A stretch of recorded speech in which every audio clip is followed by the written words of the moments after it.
can only assume that you enjoyed your 10-year nap cruising through the galaxy to reach our friendly little halcyon heaven, left of Albuquerque and right of the Milky Way, because gosh and golly bless my Aunt Sally, are you going to need the energy for what we have planned for you.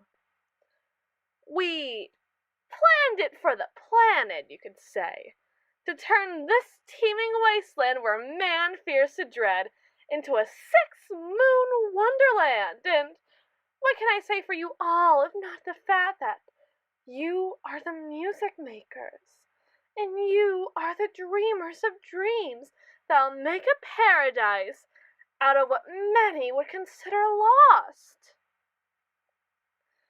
Let's face the honest truth of the matter, folks. Sage soothsayer of an era long since past, Belinda Carlisle, once said that heaven is a place on earth, but earth, as that hopeful little starlet knew it, is gone. There's no hope in saving it, and no hope in anything other than striving forward and past it to our new and better lives beyond it. That's just the fact of the matter. Now, who's to say that heaven couldn't be anywhere with just a little bit of elbow grease? Wouldn't there be some past soothsayer who'd say, even now, that heaven exists as you're viewing it? Now, far past the clouds and among the stars? I'm hoping you're inclined to agree. Man once called this the final frontier, and if there's truly nothing left to satiate you there, our magnates, just itching for the chance to take you out back if necessary. I mean, space. It's a dangerous place. Everything that once sustained you to sustain itself now must be constructed by the hands of man, who are looking to you to sustain them as they sustain you.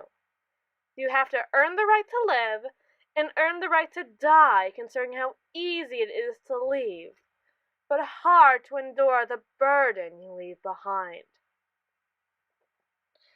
With that said, do we have any takers at the behest of the vacuum of space?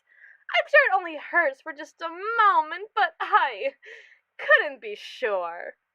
Perhaps some unruly layabout would like to check and get back to me on that? I'll have no patience for any slothful rubes in the kind of future I'm looking to build. So anyone who doesn't think they could be up to the task of building an empire a day should do us all a favor and self-select themselves out of the gene pool while they can. Slums will have no place among the stars. Have you truly not understand the work that you have been asked to do? I am the sculptor of a new future for the remnants of the scraps of what is left of humanity. And what a pitiful lot you make as an example of it.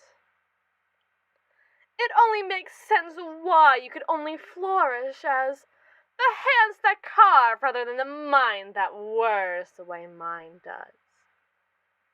Our first developments are building general municipalities such as a hospital and general store, but I'm sure you don't need me to explain to you why such items are hardly sticking points that'll drive humanity to be reunited after scattering to the winds on their own little feudal moons.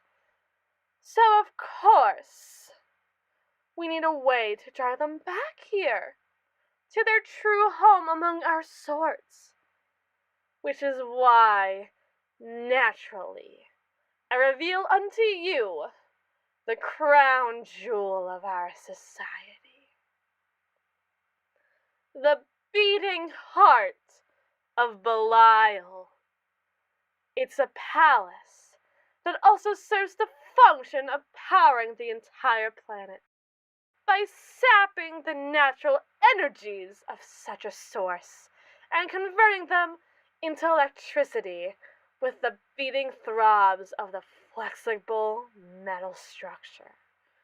The structure has the capacity to jumpstart humanity back to the normality it once knew on the planet Earth, and as the only planet currently capable of harvesting technologies this way, we will be a superior branch of humanity, one that all other forces must cling to if they wish to survive.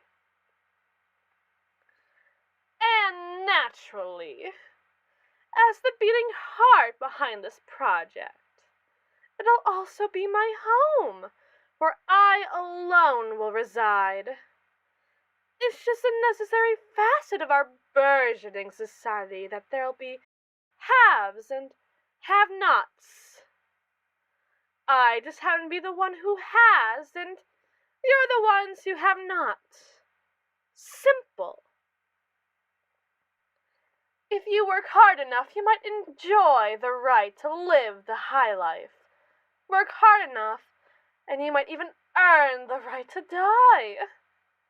I mean, such a process worked out so well on Earth. I see no reason why they should compromise. The glory in the stars. Unless someone wants to have a row with me about it. Which, if that truly is the case, I will have to make the public reminder that there will be fees for your mourners.